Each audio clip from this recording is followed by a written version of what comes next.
Hi everyone, and greetings from the most sanctioned country on the earth. My name is Natasha, greetings from the south of Russia.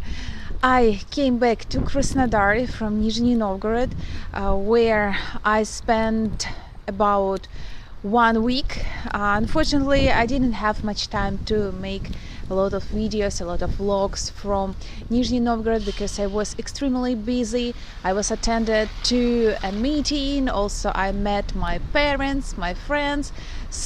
And also it was not very nice weather that time. So unfortunately, I published only one vlog from Nizhny Novgorod, but I also published short videos on my Telegram channel and also on my TikTok.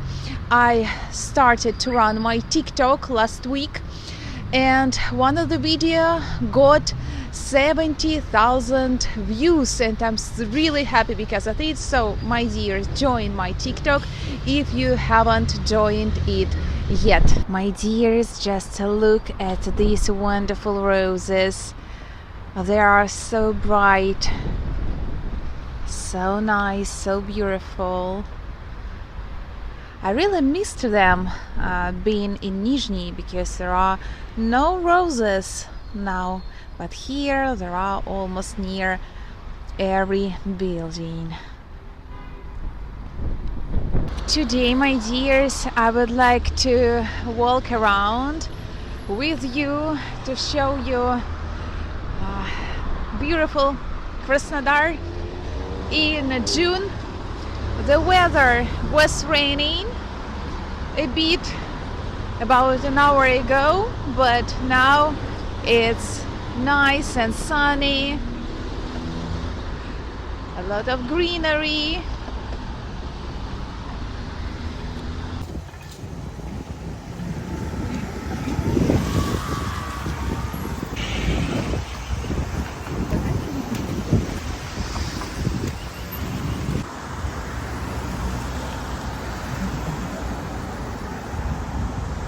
My dears, I have found this very nice and cozy place near Bunch to tell you about the topic of the current video. In today's video, I would like to talk on the high divorcing rate in Russia, because many people are curious why it works this way here. Many predict that it's connected that all the Russian girls are gold diggers and they want a richer and a richer husband every time. But actually it doesn't work this way here. That's why I decided to explain you this, because now the divorcing rate is 70%. So for real, I'm not lying, and people in the comments don't lie either. So it's official statistics. And if you're interested in this topic, stay with me, guys, and let's go. And let's start with the first reason why it works this way in Russia and why we have such a high divorcing rate. I would like to start my explanation with the situation that we have in Europe and the USA, I mean all the Western countries. So according to your laws, you pay an alimony in case of divorcing to your ex-wife, also child support to your kids.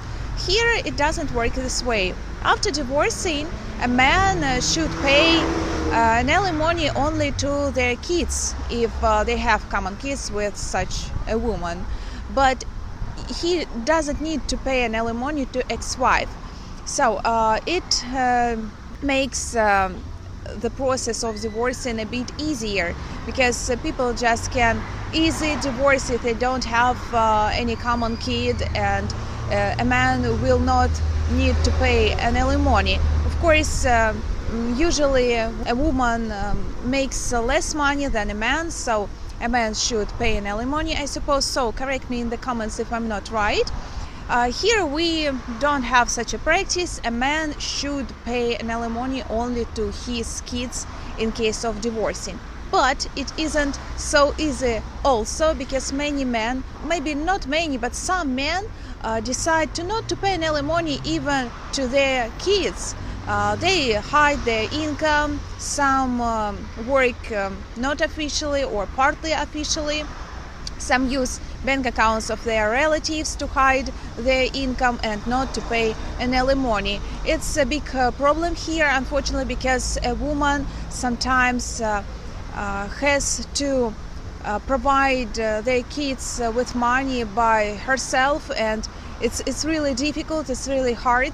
Sometimes a man can just divorce and find another woman and not to pay an alimony to his ex-wife. But at the same time, it makes the process of divorcing a bit easier, and a man just can not to care about his future, and he just can hide his income. So it's terrible, but it happens here sometimes. The second reason is connected with a different attitude to relationships in Russia, in the Western world. So here many women don't want to live with a man for years before a marriage.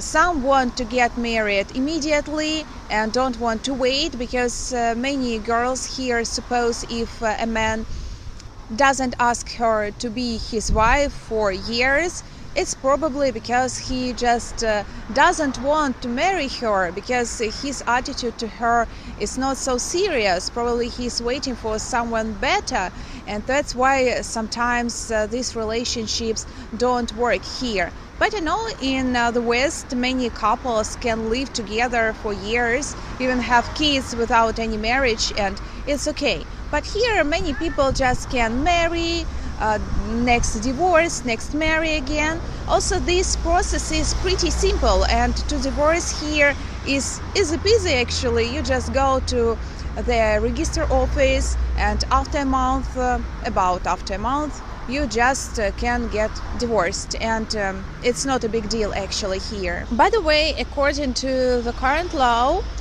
we don't need to share properties, cars, and other, businesses after divorcing if you got this apartment, this property before the marriage. We share only things that we bought together during the marriage. So I think it gets the process easier too, and many people just aren't afraid of getting married because they, for instance, they bought something before the marriage, and they didn't buy anything during the marriage, and after divorcing they don't need to share something that with their ex-wives, ex-husbands. I think it influences the situation too, and people are not scared of a marriage. If we are talking about Asian countries, Arabic countries, so I think they have such a low divorcing rate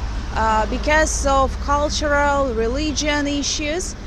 Here, most of the people are Christians, and that's why they probably don't care about divorcing, because most of the people are not very religious, And also, if we are talking about cultural aspects, I think here people don't condone other people who divorce, because here it's normal. Probably many people divorce, and so it's okay here. But I know in many Asian countries, many relatives, especially the older generation, just doesn't understand why people divorce, so like it's something abnormal and bad.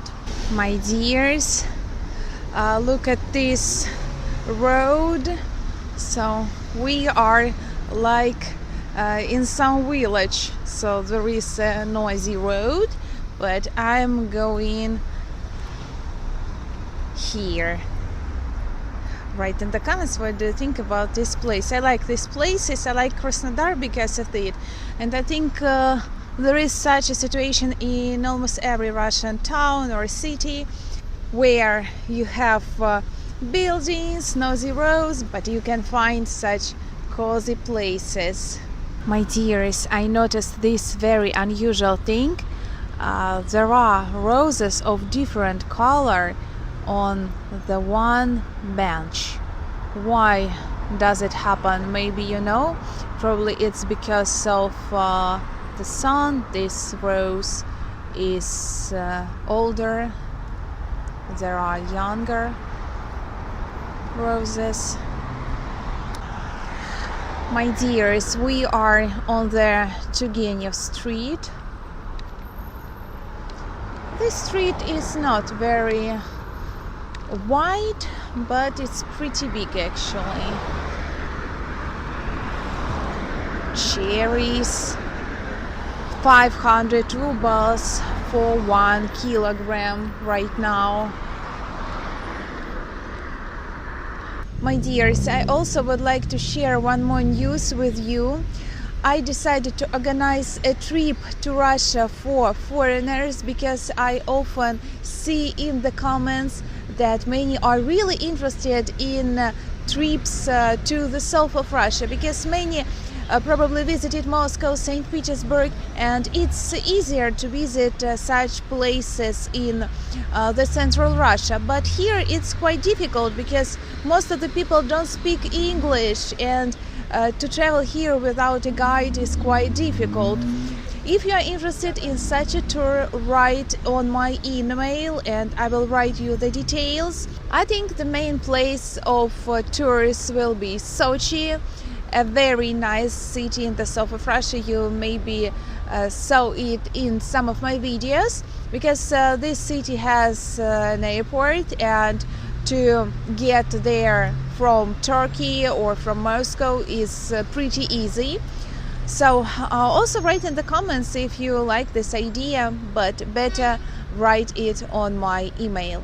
Last times I published a lot of videos about grocery stores, so actually the biggest part of my audience is really interested in such videos. That's why I published them a lot, but of course I will mix my videos and publish different videos on different topics. Unfortunately, many people condemn me that I show only best places of Russia, like I try to hide something and it's not okay. Some even write me like go far away from Moscow and show us real Russia. Guys, I show real Russia. I live in about 1,400 kilometers from Moscow. I'm in Krasnodar, and I even don't show you only nice places, only the city center. I live in a very simple district, and I show you different buildings with advantages and disadvantages. And I think every country has its own advantages and disadvantages, and it's absolutely normal. Even the most beautiful places and most beautiful cities in the world have some pluses and minuses, some nuances, and I think it's quite okay, guys. I have no idea what are the flowers, but they look very beautiful. Very bright color. My dears, it seems the rain is coming back, so I have to finish this vlog. As usual, thank you for watching my video to the end. If you have enough time, please leave a comment and like this video. It helps me a lot to improve my blog. Also, thank you for your donations, thank you for your support. I really appreciate you. See you later in next videos. Also, don't forget to subscribe my Telegram channel and my TikTok. Have a nice day and God bless you.